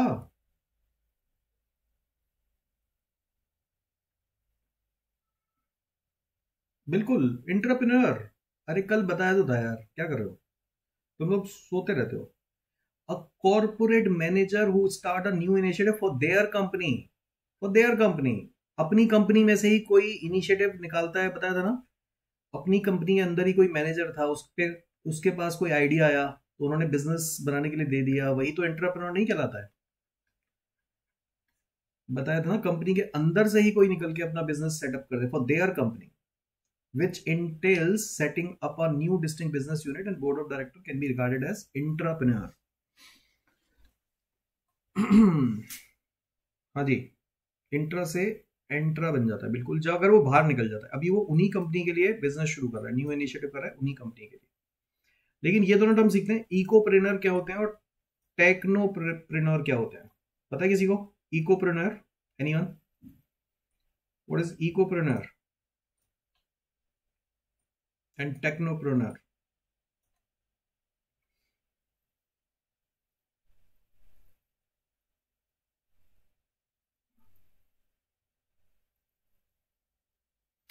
इकोप्रेनर, हाँ जी हाँ जी, मॉक में था ना। Ecopreneur is a term used to describe an entrepreneur who starts and grows a business that has a positive impact on the environment. Eco से पता चल रहा है नाम, इकोसिस्टम। इकोप्रेनर एनवायरमेंट पे अगर इम्पैक्ट डालेगा उसको बोलते हैं इको फ्रेंडली। हाँ जी बिल्कुल, इको फ्रेंडली प्रोडक्ट, बिल्कुल सही। Environment friendly, eco friendly product. An ecopreneur is a person who is committed to environmental sustainability, social responsibility, and economic viability. Economic viability. An ecopreneur starts a business that makes a positive contribution to the environment, society, and the economy, and is built around a principle of sustainability. Example of ecopreneurial companies includes Patagonia, a clothing company that is committed to sustainable and ethical practices, and Tesla, a company that produce electric vehicle and is committed to reduce carbon emission. Ecopreneur, तो जो company environmental friendly के लिए कोई नया product निकाल के लाती है उनको बोलते हैं इकोप्रेन्योर। और एग्जांपल बहुत सारे हो सकते हैं, हजारों एग्जांपल हो सकते हैं। जो भी प्लास्टिक की बजाय, प्लास्टिक पॉलिथीन की बजाय जो पेपर पॉलिथीन बना रहे हैं वो सारे इकोप्रेन्योर हो सकते हैं, राइट। आजकल स्पून देख रहे हो तुम, स्पून सारी वुडन की आ रही हैं, स्पून सारी वुडन की आ रही है ना आजकल, किसी भी रेस्टोरेंट से खाना मंगाओ वुडन की आती है। स्ट्रॉ इवन तक पेपर की आने लगी हैं। स्ट्रॉ जो पहले प्लास्टिक की आती थी, अब वो सारी की सारी प्लास्टिक से हटके पेपर या वुडन में आने लगी है। तो जो भी बंदा एनवायरमेंटल फ्रेंडली हो रहा है, सोलर पैनल बोल सकते हो, इलेक्ट्रिसिटी की बचत के लिए सोलर पैनल यूज हो रहे हैं, बिल्कुल सही है। और इवन जो आजकल फार्मिंग वगैरह हो रही है, जो हमारी क्या बोलते हैं उसको, ऑर्गेनिक फार्मिंग जिसको हम बोलते हैं, जो पेस्टिसाइड्स वगैरह के बिना हो रही है ऑर्गेनिक फार्मिंग, तो वो सब इको फ्रेंडली है। तो जो भी एंटरप्रेन्योर जो इकोनॉमी के लिए काम करे, एनवायरमेंटल के लिए काम करे, वो सारे के सारे कहलाते हैं इकोप्रेन्योर। तो अब आई एम श्योर ये टर्म आएगी तो आपको समझ में आ जाएगा कि क्या होती है इकोप्रेन्योर। तो एक और बची technopreneur.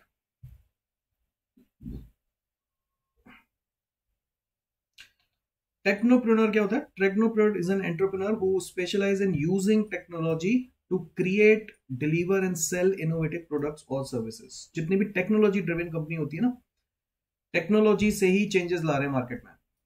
A technopreneur is an entrepreneur who specializes in using technology to create, deliver, and sell innovative products.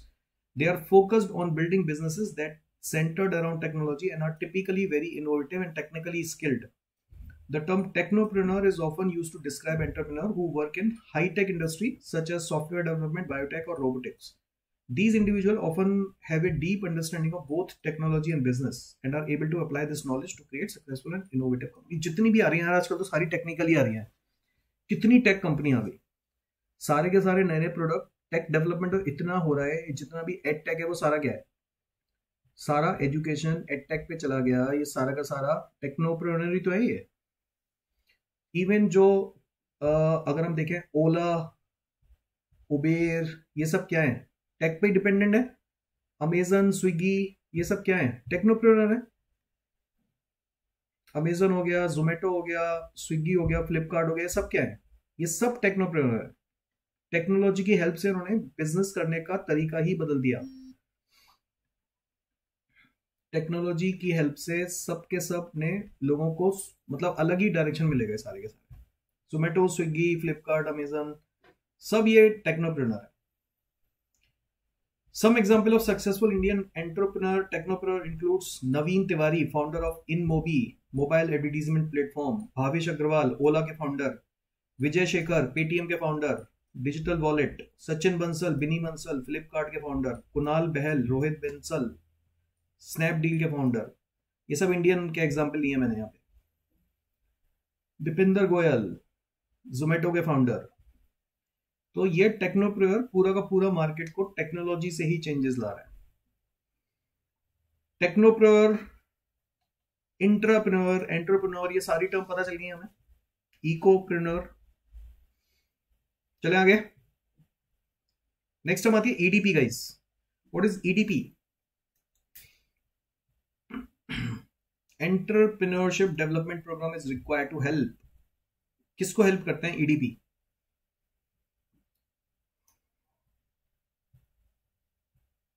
Deepinder Goyal. हाँ, Deepinder Goyal. InMobi are first unicorn. B, first generation को, फ्यूचर जनरेशन को, या एग्जिस्टिंग एंटरप्रेन्योर।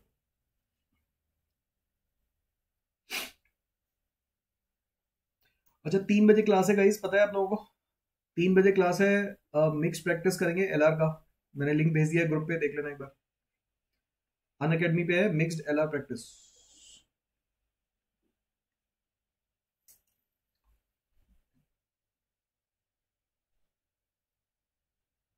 ईडीपी जो लोग ग्रुप पे नहीं है लेकिन ज्वाइन चैनल अनअकैडमी कैट वालों क्वेश्चन करो।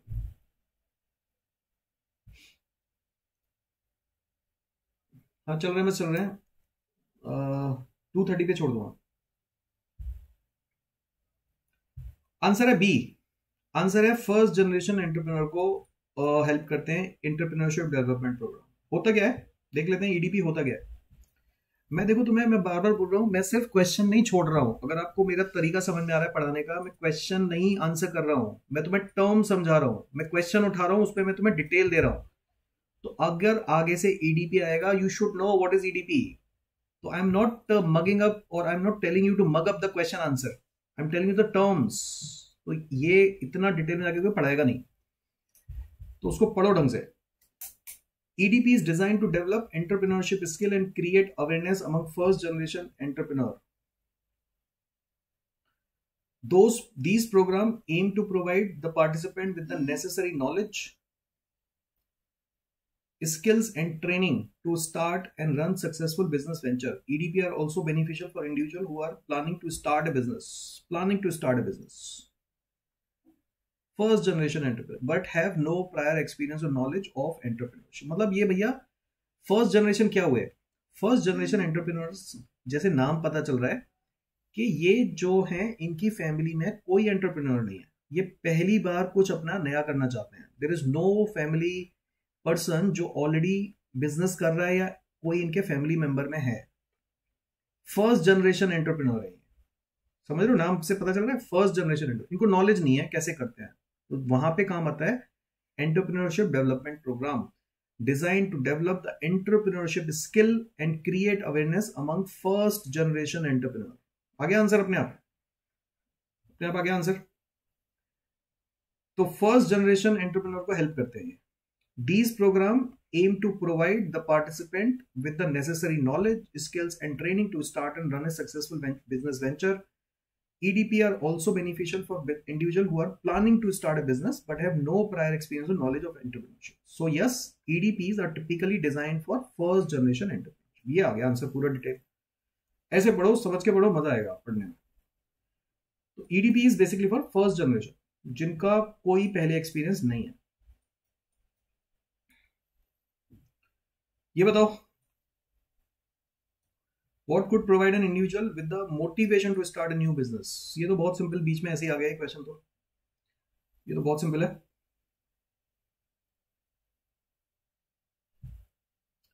अभी सिर्फ एक क्लास बची है मेरी थर्सडे को इसकी, तो फरवरी में सिर्फ एक क्लास बची है, उसके बाद फिर मार्च में देखूंगा अगर शुरू करूंगा।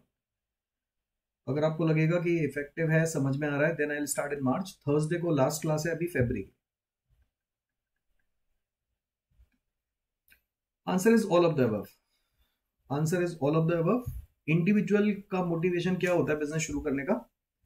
फाइनेंशियल रिवॉर्ड बिल्कुल, डिजायर टू बी इंडिपेंडेंट बिल्कुल, रिस्क टेकिंग बिल्कुल। तो ये तो इजी क्वेश्चन है, ऑल ऑफ द अबव। ये वाला आंसर बताओ। First development bank of the country,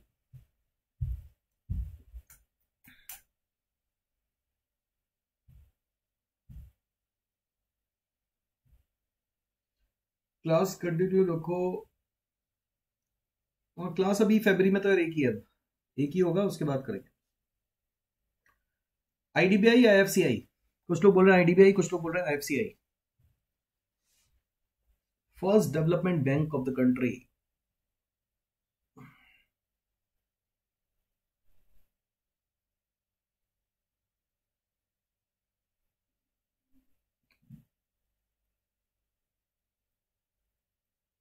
अरे भैया ऐसे ही थोड़ी ना पढ़ा दूंगा, मेरे आर भी तो होने चाहिए, मेरे जितने आर है उतने ही पढ़ाऊंगा ना।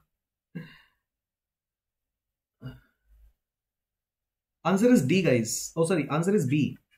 बैंक पूछ रहा है, bank, development bank, first development bank, development bank नहीं है वो।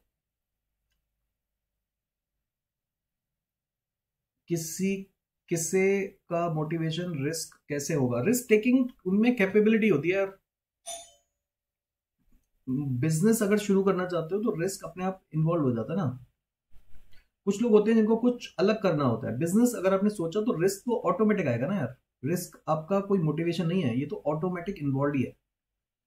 अगर आपने कुछ करने का सोचा है तो risk is in built, this is a by product जिसको बोलते हैं। तो बिना रिस्क के आप कुछ नया कर ही नहीं सकते। तो जिसमें रिस्क टेकिंग एबिलिटी होगी वही सोचेगा ना, राइट? समझ रहे हो? तो ऐसा नहीं कि जो बंदे में रिस्क लेने की कैपेबिलिटी नहीं होगी वही करेगा। Which could provide individual with the motivation to start a new business. Motivation, अगर मोटिवेशन है तो रिस्क इज इनबिल्ट। रिस्क उसको है नहीं, रिस्क टेकिंग। अगर वो बिजनेस शुरू करना चाहता है मतलब वो रिस्क लेना चाहता है, तभी उसने सोचा है। समझ रहे हो? अगर वो रिस्क लेना नहीं चाहता होगा, बिजनेस सोचेगा ही नहीं।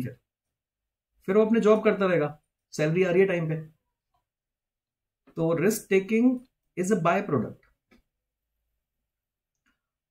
Answer is IDBI guys. The IDBI bank है ये, बैंक। जहां बैंक की बात हो रही है वहां पे आईडीबीआई का नाम आएगा। The IDBI was the first development bank of India. It was established in 1964 as a wholly owned subsidiary of Reserve Bank of India to provide credit and other facility for the development of industry in India.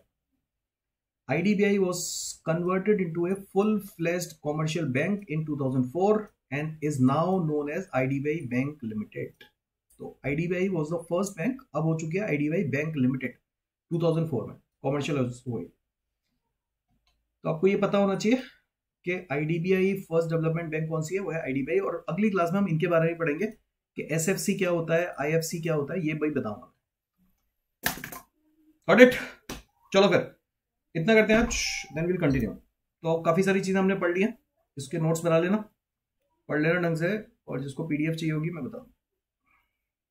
ये सब एक बार ढंग से पढ़ लो, मजा आएगा आपको। तो बहुत डिटेल में पढ़ा है, नोट्स ढंग से बनाओ, फिर मिलते हैं।